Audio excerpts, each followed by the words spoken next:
Hello, my name is Holly Lawford-Smith, and I'm really happy to be here today on behalf of the LGB Alliance Australia, talking to Senator Chandler about gender identity ideology in Australia. So thanks so much for agreeing to talk to me. Thank you very much for having me, Holly.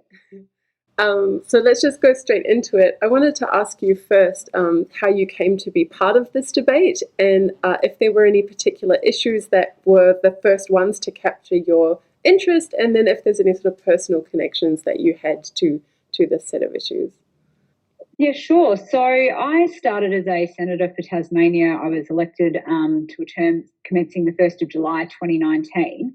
And not long after I was elected, I started receiving emails from people across the country that were concerned about a set of transgender inclusion guidelines that had been issued by Sport Australia, the peak sporting organisation in this country. Mm-hmm. And those guidelines effectively said that inclusion in sport had to be based on somebody's gender identity rather on their sex at birth. So particularly as that related to women's sport, that meant that women would be forced to compete against and play sport with biological men that I identified as being women. And I'd always been very interested in women's issues. I particularly did a piece of work in the Liberal Party when I was younger around how we as a political movement can engage better with women. So this was an issue that came across my desk that I was quite interested in.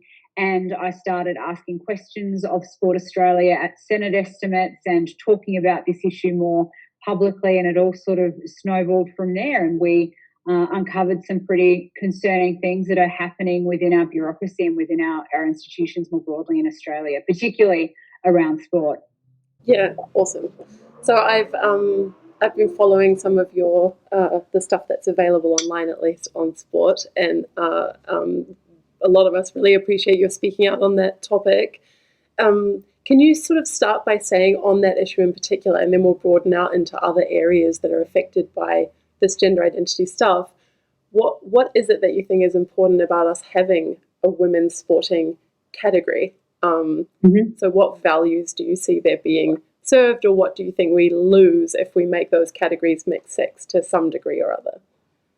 Well, I think there are two really key considerations that we have to think about when we are contemplating why we have separate or sex segregated sport, let's call it that. And the first is safety and the second is fairness. And I think they really go hand in hand. I mean, you've had organisations like World Rugby develop research that says there is a significantly increased risk of injury for women on the sporting field if they're playing against biological men. It doesn't take, an expert to think about the impact of women's safety in sport if they are playing against biological men, what might happen on the playing field. I've heard from female sports players who have watched or experienced the boys playing the same sport that they are known for playing in, and saying no, that there's no way I would ever be able to compete safely against the blokes because they're just bigger and stronger than I am, and that's the reality of the situation. And I think that's particularly a concern for a lot of parents with daughters playing sport, that they want their daughters to be able to continue playing sport, but doing that in a safe environment is really important for them. But of course, the other consideration is fairness. And when you think about the strength disparity that exists between biological males and biological females, I think it's just a logical conclusion that if we were to allow biological males to compete in women's sport, they would be taking places in sporting teams away from biological women. They would be taking medals or getting into finals above biological women. And at the end of the day, sport exists so that everyone can compete on a fair and even playing field, and allowing biological males into women's sport just isn't fair. Yeah. There was a piece in The Australian today, I don't know if you saw it, but by Claire Lehman, and I thought she made the case really nicely that it was like these two sets of values, but the pro-trans women inclusion side were really just valuing inclusion above anything else, and just really kind of sidelining fairness and Yes, and the idea that sport exists to be a competition, and in any competition, you need to have rules and parameters that enable it to be fair and even-handed, so to speak. So, yeah, absolutely. I thought it was a really interesting point that Claire made in that article. Yeah, really nicely made. I hope people read that and then think, because once you make the values explicit, right, and people have to really come up with ways to justify why inclusion's the only thing that matters, or it should matter more than anything else. Yeah. It's harder to actually defend that, I think. And unfortunately, this was the issue that I found when I started digging into this with Sport Australia and with the Australian Human Rights Commission, that all of these trans inclusion guidelines seem to have been created on the base level assumption that inclusion is more important than fair and safe competition. And I've pushed these bureaucrats many times trying to get them to articulate exactly why they determined that inclusion had to trump fair competition. And I mean, the responses, as you would see from the material that I've put on my Facebook page and my YouTube channels, has been pretty unsatisfactory. I don't think they can actually articulate why inclusion is more important. And of course, everybody should be able to play sport. And I'm not saying that people who are trans shouldn't be able to play sport, but we need to start with this initial assumption, this first principle, that women's sport exists for a genuine reason, to enable fair and safe competition, and it has to be protected. Yeah. I mean, I think that's the sleight of hand, right? People like Rachel McKinnon advocating for trans inclusion, and they constantly say sport is a human right, as though if he couldn't play as a woman, he couldn't play sport at all. Yes. I find that insane. Like, that is not what's being argued. The question is whether he's playing in his correct sex category or not. So, absolutely. Yeah, it biases the public debate, right? Because people think like, oh my God, trans people not being allowed to play sports. How terrible. Yes. Yes. It's not what anyone's proposing. And I think, and I'm sure we'll talk about this a little bit later, but I think this is how commentary ends up being, from people such as myself, ends up being categorized by activists as transphobic, when in effect I have never said that trans people shouldn't play sport. All I have said is that women's sport exists for a genuine reason and needs to be protected as such. Yeah. I always get I don't know if it's just the red femme creeping through, but I always have this tendency to think they literally just don't see or understand that women matter, right? Because if they saw that clearly, of course they would want to ask, like, why do we have women's sports?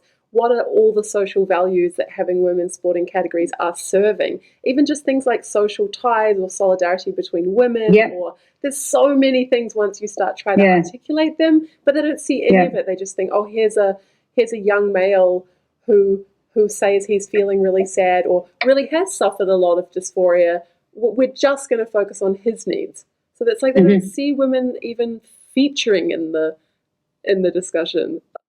And sadly, I think that's because so much of the history around where women's sport has come from has been forgotten. I mean, I've spoken to retired athletes who, originally were competing or playing in their sport, almost in the middle of last century, saying that, back in the day, women weren't able to run long distances or compete in long distance running because everyone assumed that women couldn't possibly run that far, or women would have to wait until the blokes had gone onto the field and had their game, and the women would, do the pass around the sandwiches and do the water and the cups of tea after the match. And only then were the women, able to get onto the field and actually play. And I mean, the federal government, state governments have invested a lot of time and money, and other community organisations, in making sure that we do encourage women to play sport, and we encourage them to get involved, and we want them to stay involved, not just when they're younger, but when they're older as well. And unfortunately, some of this trans inclusion stuff, I think, completely flies in the face of that effort and neglects the history behind why women's sport is important. Yeah. Okay, great. Let's broaden out from sport and talk about some of the other issues that are kind of, I think, part of this gender identity umbrella. So, as you'll be well aware, Victoria's just passed conversion therapy prohibition. So they're banning any sort of attempts by third parties to convert, so suppress or deny sexual orientations and gender identities. It seemed to me from watching some of the public discussion and also watching the live stream of the parliamentary debate that people just roll sexual orientation and gender identity completely together as though they're the same thing, and as though anything you could say about the one, you could say about the other. So this was really stark actually in the Tasmanian Law Reform Institute research paper, because they were just like, here's 30-something, 33 I think it was, peer-reviewed studies. Virtually all, if not all, when I checked them, were just about sexual orientation. But they were like, therefore, trying to ban sexual conversion of sexual orientation and gender identity doesn't work. And I was like, that is a fallacy. I mean, you've shown something about sexual orientation and then you've just generalized it without argument. So I guess I wondered how you articulate in public discussions this difference between the two, and what you see as people kind of getting wrong when they roll these things together.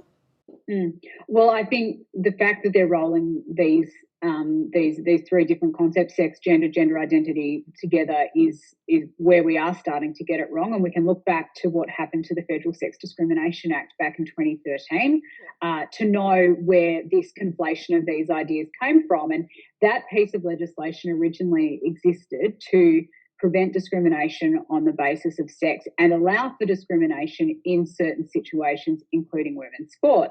But back in 2013, the Labor government inserted gender and gender identity as protected attributes under the Sex Discrimination Act as well. And I think that's where we've started to conflate all of these issues. But, I mean, you're entirely right. We saw this play out with the debate around the Victorian Suppression and Conversion Practices Bill, or Act, as I should say, because that's what it now is.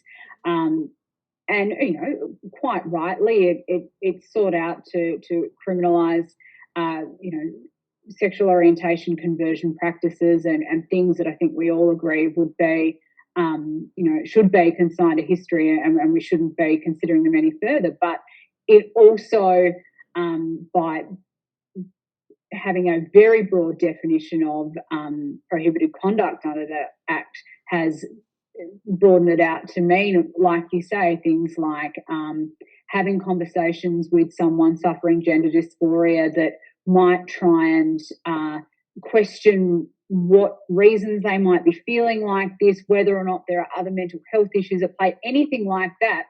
Unless you are affirming someone's gender identity, then you're going to be tripping that new piece of legislation. So this is what happens when we do start conflating all three of these issues. And, I mean, I think that's partly what happened with the sport debate as well. There's something I was trying to figure out the other day, and I didn't fully resolve it, but I wonder what you think. That one implication of rolling the two together is that people can justify their loathing or dismissal of detransitioners. So I was thinking, like, when we think about sexual orientation and we kind of have this model of it as being really kind of innate or hardwired, and so any attempts to change it, they really are destined to fail. Then when we think gender identity is just like sexual orientation, we have that same model, like it's innate, it'll always be there, it couldn't go away.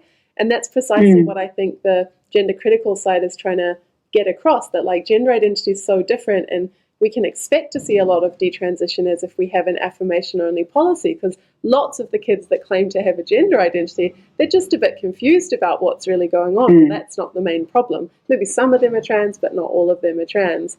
But so it's like the way that we think about someone who claims to be an ex-gay is, I think, the way that the trans community positions detransitioners. Like they think, well, because it's really innate, they're just indoctrinated into thinking they're not really trans, but of course they are, right? Like all the conservatives got to there more.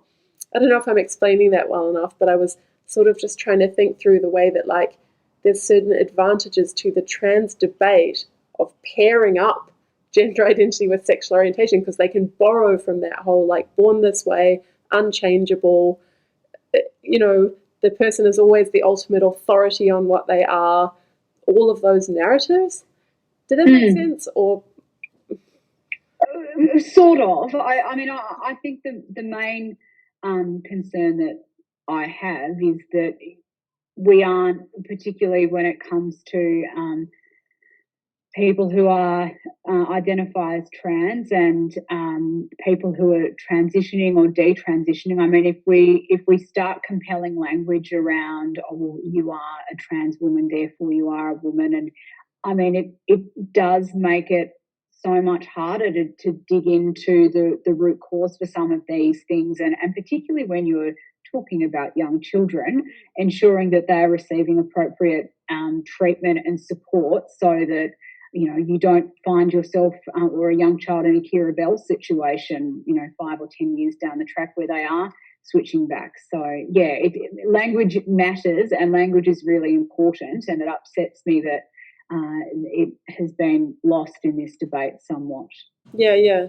Well, I guess that another aspect is that even if it were the case that sexual orientations were just like as flimsy as gender identities, let's say, like we know that there's a high desistance rate from children who identify as trans or say they have a gender identity, even if sexual orientations were like that, so most 8-year-olds who said they were gay just turned out not to be, that's not true, but even if it was true, I think it does a lot less potential harm to someone to think they're gay when they're not, right? Like that then they maybe kiss a few people of the same sex as they're growing up and experimenting, but they're not getting double mastectomies and they're not getting on puberty blockers. Precisely. Right? Yes. So it's like, even if they were parallel, the stakes, what's at stake is so different.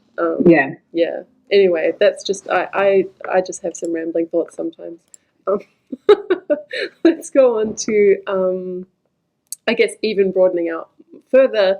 So just in general, like we've talked about sports a bit and we've talked about the conversion therapy ban, but just in general, the impact of gender identity kind of ideology, this set of ideas about sex and gender and the body, what sort of impact on women and women's rights do you see that as having in a kind of at the general level?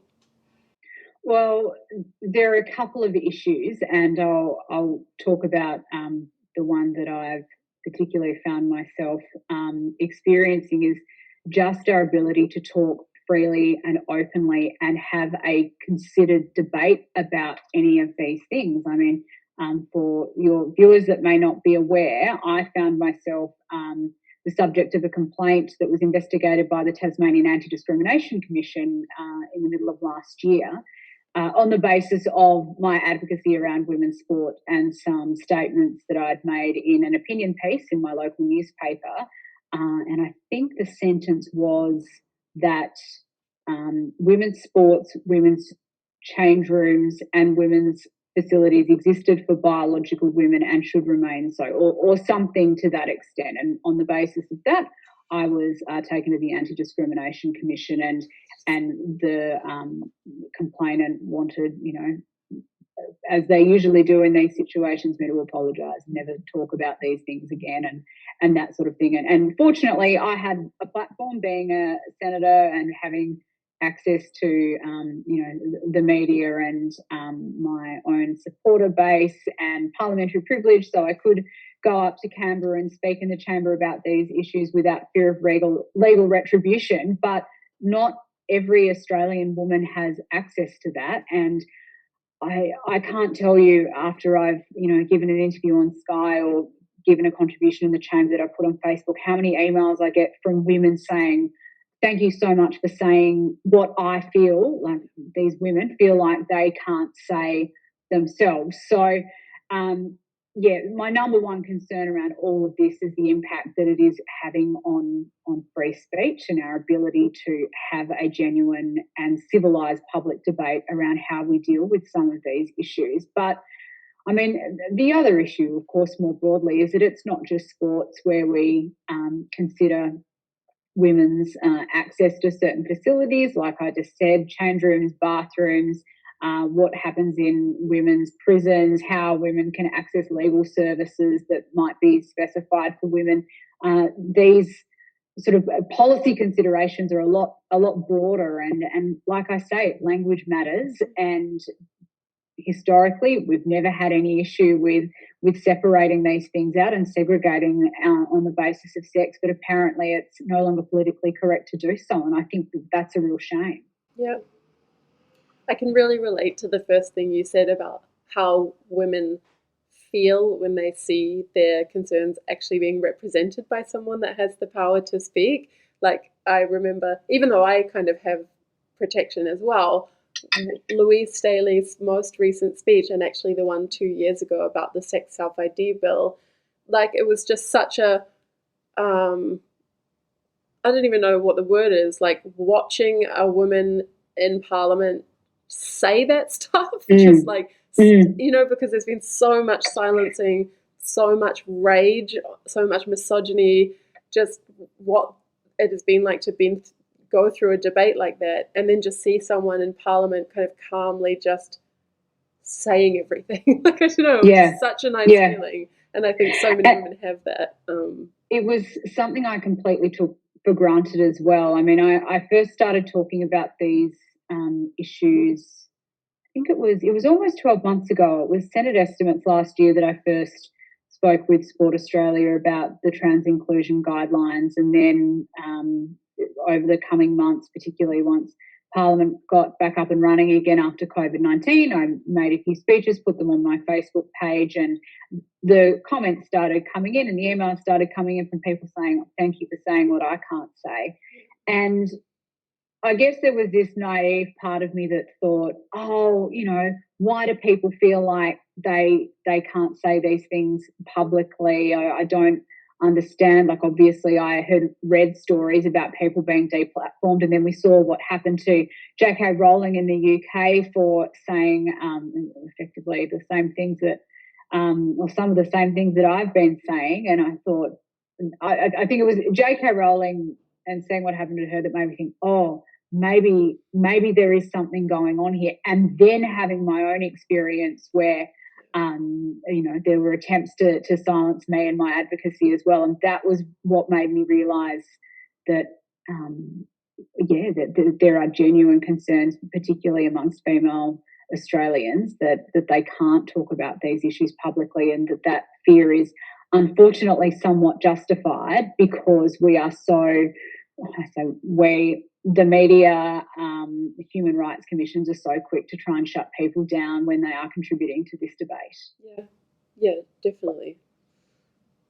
Did you ever waver, or did you? Because I feel like women can go two ways. Like, they either like dip their toe in and then they get the pushback, and then they're like, oh, fuck that, or it radicalizes them, right? They're like, don't you dare try to tell me what I can and can't say. Like, which sort of feeling did you have when you first? There were certainly days where you think, goodness me, this is a very complex and a very emotional debate that I have found myself being a vocal part of. But reading the emails and reading the people who message my Facebook page with messages of support, and particularly the ones that say thank you for speaking out and saying what I feel that I can't say. I mean, that's one of the most powerful things that you can ever do as an elected representative, and I feel really honoured to be in a position where I can do that, and it really re-emphasises that I have a duty to do that. So yeah, the supporters have helped me through some of the darker moments, I assure you. Yeah, that's awesome to hear. Good. So moving to a more sort of practical question, I guess one thing that's happened in these debates over women-only spaces is that one side worries about harm to women or prospective harm to women. The other side just insists that there will be none because trans women are women, so there's no risk of male violence because they're not men. Have you seen any state or body or kind of any discussion anywhere in Australia of actually trying to track that data? So, like, Victoria and Tasmania introduced self-ID. Do you know of anywhere is the Tasmanian state or any private bodies actually trying to monitor the impacts of, like, women self-excluding from female-only services, or rates of things like sexual harassment that might not make the news and so be talked about? Like, do you know of any attempts to track the actual implications of these legal changes? Look, I can't give a definitive answer on that, but my gut feel is no, that it's not happening. And the reason I say that that's my gut feel is because so many of these agencies don't subscribe to the definition of biological woman anymore. I mean, I asked Sport Australia for the purposes of women's sport and all of your women's sport development programs, etc. How do you define what a woman is? And they said they didn't have a definition. So, like I've said a couple of times already, language matters. And if you aren't defining what a woman is, then you're not going to be able to monitor these things. So, yeah, but yeah, my gut response is I don't think it is happening, and I think that's a real shame. Yeah, good.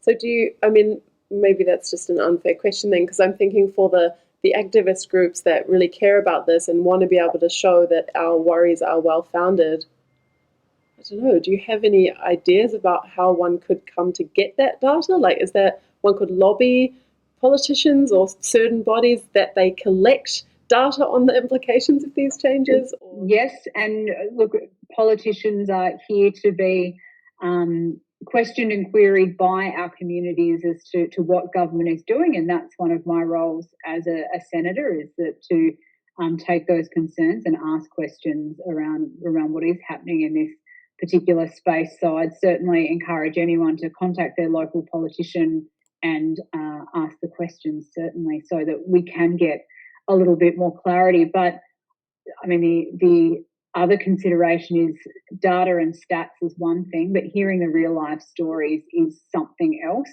And I know, because they've contacted me, so many people with stories who have been,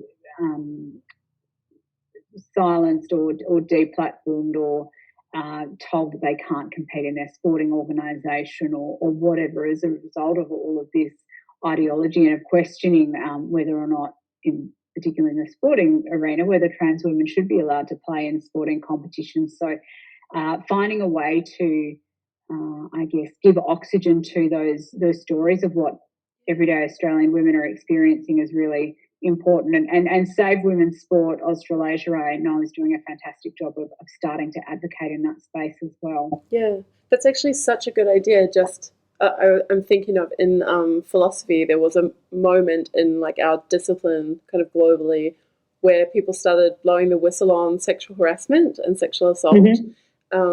And one of the moves that was made was that the Society for Women in Philosophy in the UK just set up a blog called What It's Like to Be a Woman in Philosophy, and people just submitted anonymous stories about like a top tier institution in this part of America or whatever.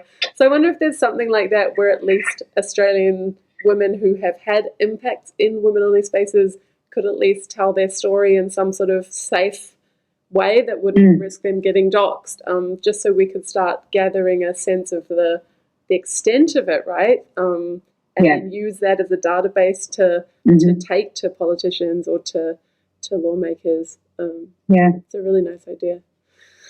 Okay, few more things I wanted to ask you about. One was just about organizations. So have you noticed in your advocacy work that there are any particular organizations or corporations or bodies that you see as being really involved in pushing gender identity ideology in Australia? Look, I think it is becoming increasingly prevalent throughout corporate Australia and the bureaucracy as well. I've certainly experienced it through government, but I mean, you only have to look at all of these diversity and inclusion officers that are being employed by big corporates that are now, I think, pushing a lot of this transgender inclusion ideology throughout organisations.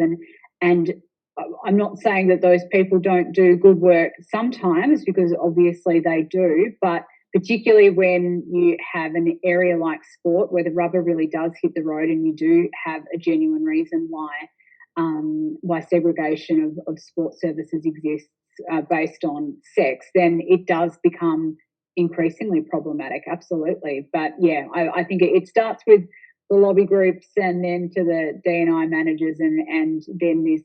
I mean, I just think, CEOs and boards must be signing off on some inclusion policies and not actually understanding the logical extension of what they are, what they might be ticking off on. Yeah, I think so too. And I think a lot of that is still just because there's a huge confusion in the public debate over what trans means. I think no one has a sense of like the new trans activism and how much like these ideas have changed coming out of postmodernism, and these newer ideas have really changed the older concept, which is the transsexual concept. So I think Australians just think of Carlotta and they're like, oh, this beloved kind of television celebrity, like, and they sort of roughly know the story, and that's their concept. And they think, well, there's hardly any such people, and they've suffered so much, and they just don't have the concept of Rachel McKinnon or Laurel Hubbard or any of these like kind of very masculine,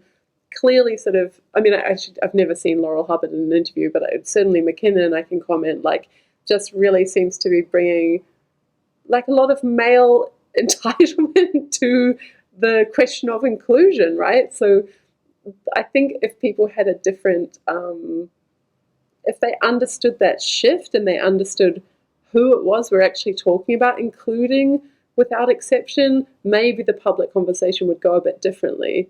Yeah. And I think that goes back to the comment we made earlier about Claire Lemon's piece in the Oz today around balancing out inclusion versus fairness, and I mean within the context of sport competition as well, that inclusion has kind of become this buzzword or this moral absolute that everyone has to be included above all else, but it's almost the whole 1984 not 1984 Animal Farm mantra of everyone is included, but some people are more included than others, and there needs to be proper debate and proper consideration around when inclusion is fair and when it starts undermining concepts of fairness. So I'm again, and we've already said this once, but it's not that trans people shouldn't be able to play sport. It's understanding in what should be the parameters and what should be the policy settings to facilitate trans people playing sport in a way that is fair and safe and doesn't undermine all of the work that we've already done, particularly as it pertains to women's sport. Yeah, 100%. I can't remember now if Tasmania had a consultation about its sex self-ID change. I know that Victoria didn't widely, like it cherry-picked its trans-inclusive organisations and consulted with them. Yeah, it was all a little bit after the fact. So the changing gender on birth certificates legislation was actually a series of amendments that were moved on the floor of the Parliament in Tasmania, and a lot of the consultation was undertaken by the Tasmania Reform Institute after the legislation had already passed. And it was all a bit pre my political career, but there was a lot of consternation in the community down here that something like as massive as this had been done without it going through a robust consultation process before the amendments to the legislation were introduced in the Parliament. And so the post hoc stuff was meant to sort of smooth, like, oh, well, if we had done it, you would have supported it. Was that the move? To an extent, yes. Okay, great. And okay, yeah. Well, just wanted to get your sense of what you thought about this move, like that, because it's striking in comparison to the UK, right? They had a consultation, huge disagreement kicked off, and all these really great women's rights groups and sports-focused groups emerged. So you have, I think, 5 or 6 really strong lobby groups. You have huge public meetings with heaps of attendees. You have a really thriving resistance movement, whereas here the legal changes just seem to have been forced through before the public even really knew about them. And exactly the same thing happened with the Victorian Suppression and Conversion Bill. It wasn't. It didn't go out to public consultation in the usual way under the guise of COVID-19 and all of that. But yeah, we only now I think are we going to start hearing a bit more about why legislation like that is a handbrake on free speech and does have serious ramifications for parental rights and for doctors and psychiatrists and medical professionals to be able to treat people appropriately. like, what other actual, are there some conventions on the kind of law that ought usually to go for public consultation and be decided democratically versus what's just an administrative or business? You know, I guess there's lots of law where you just push it through because it's kind of boring, or you can assume you have the mandate. Like, what's the rule about that, or is there not? I mean, I can really only speak for what happens in the federal parliament, where usually there is discussions happen between political parties and negotiations are had to determine how pieces of legislation are going to be scrutinised and in what sort of forum they are going to be scrutinised. But I would have thought that something as important as gender on birth certificates or suppression and conversion practices in Victoria would have been absolutely the type of legislation that you should have put out to public consultation and conducted inquiries, heard the varying views, and then considered, whether the law was fit for purpose, whether or not changes could be made, that sort of thing. Yeah, I would have thought so too. So it is odd, isn't it? Like, there's something. It is very odd. Okay. But I hope someone one day writes a book. Like, I hope there's just someone who digs into what the actual hell and how, who was behind all that and how. I don't know. It's Okay. We're coming towards the end. I won't keep you past 2. Let's say, if that fine. Fabulous. Okay. So tactics-wise, I wanted to ask you if you'd noticed anything, or you sort of just had anything to say about the differences in how the sort of trans activism or gender identity ideology activism is operating compared to previous civil or social rights movements. So I was thinking like the gay rights movement or the gay marriage referenda recently. Do you observe anything different in how that's going, or do you just see different impacts or different effects on women in this case? That's a really good question. I mean, I think the biggest difference now is we've talked about it a little bit earlier on today, but the inability to have a public debate where all sides of the debate are equally considered and equally able to put their point of view forward is the big change. I mean, you look back to the same-sex marriage plebiscite in 2017, and obviously, I mean, that was a plebiscite. The purpose of that was that everyone was putting forward their views in some way, shape, or form, and that process could, in a democratic sense, could go through the motions and views could be heard, a decision could be made. But now it's like we can't even have the conversation because there is, like I say, this moral absolutism around a certain definition of what being inclusive means. And I'm not sure necessarily what has culturally or socially changed for us to end up in that position. But the deplatforming and the cancelling that is going on, particularly around this debate with women's sex-based rights, is really concerning. And I'm not sure how we got to this point, but I do think we're now at the point where there needs to be a bit of pushback, and people need to be confident to speak out and have their voices heard, so that we can get a little bit more balance to the conversation. Yeah, it's super interesting because I see a lot of people claiming that it's trans rights activism in particular, that they're just, I think Blair White, the trans YouTuber, did a video the other day, and she was sort of trying to say it's just so much more aggressive, and it's about changing society to fit this new set of values rather than trying to fit in. But then on the other hand, you see that there is just this kind of woke politics of cancelling people and silencing them and being so morally self-righteous about everything. That's part of the wider culture at the moment, right? And that's showing up in lots of areas.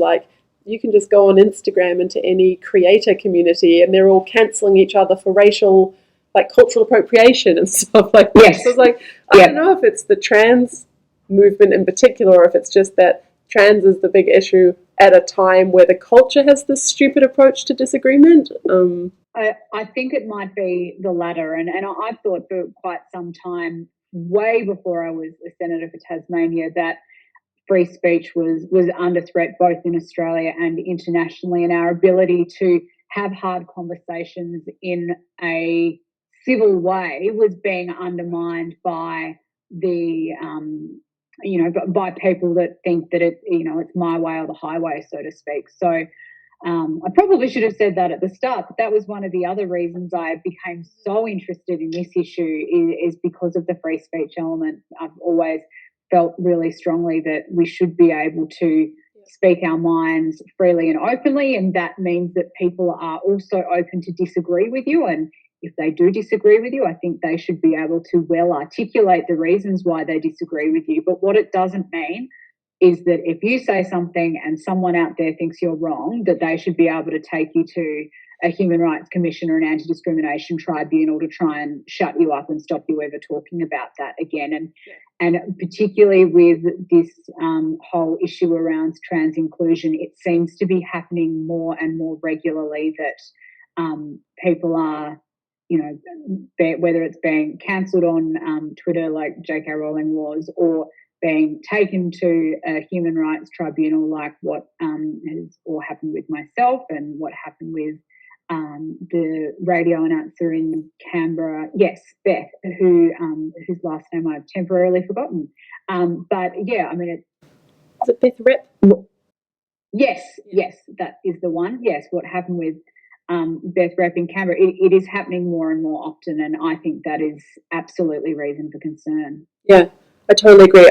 I've noticed the same thing, but just in teaching, right? So on campus, there's a real shift, because philosophy should be one of the subjects that's the most open to disagreement and debate. I would have hoped so. Right? It's like, if not philosophy, then what? But my tutors have been reporting back, and I've seen it myself in some classes, that there's a real sort of chilling effect on debate on a range of controversial topics. So people are just really scared now to not have the woke view, and then to kind of get yelled at by the extremist student in the class, and they're just not up for it anymore. So they're much more cautious, and that means they're not exploring ideas, and they're not saying, like, I would prefer in a feminism class, for example, that the boy who has the real concerns, like, aren't women just actually inferior? I want him to say that so we can talk about it, right? I don't want him to feel that he might get jumped on, therefore he won't say it, but he's going to keep on thinking it.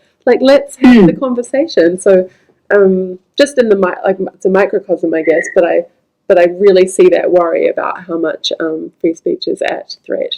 Yes, don't get me started on my concerns regarding free speech on university campuses. We'll be here for another hour. Yeah, maybe we can talk about that another time. Okay. Yeah, one more question and then a sort of practical end note, I think. So do you have any thoughts on why there seems to be such a public appetite for supporting this gender identity activism? So inclusion in sports, the conversion bills, everything we've talked about, all the legislation, compared in particular to, Indigenous rights, disability activism, climate change. Like, just seems to me there's these huge, important justice issues in the world, but trans has captured so much attention. And I'm just kind of curious about what's going on, why the public is jumping on this or buying into this. And, maybe you just don't know, and that's totally fine, but I wondered if you had any sense of what might be going on there. I haven't really thought about that one too extensively, why this debate does seem to be, why the perspective of trans inclusion seems to be gaining as much attention as it is. I mean, like we've said, it has a very well-organised lobby behind it that manages to get an awful lot of media attention in its favour.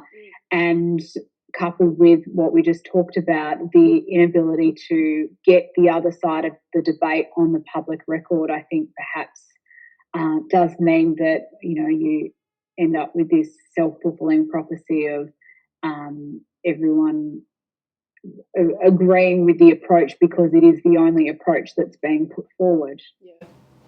Okay. So, final practical note to end on for any viewer who's watching and has become incensed by all this, or was incensed already, and that's why they watched. What do you think they can do? So, what's a sort of practical step that they might be able to take? What do we want to see? I think people need to be prepared to speak out publicly about this issue and know that there is a community of people, particularly women, behind them who will support them no matter what. So, like we've already said, the trans activist lobby is very well organised, and they want to do things quietly behind the scenes where we can't necessarily see what's happening. So we need to be prepared to speak out about that when it does happen, and we need women that are ready to tell their stories and confidently defend this this alternative view. Or I'm sorry, it's not an alternative view. I think it's the common sense view that most Australians hold. Yeah. But they need to be prepared to defend that view in the public arena. Yep. Brilliant. Thank you so much. It's been really lovely talking to you and hearing more about your work and your ideas. Maybe we can do it again sometime. Thank you so much for having me, Holly.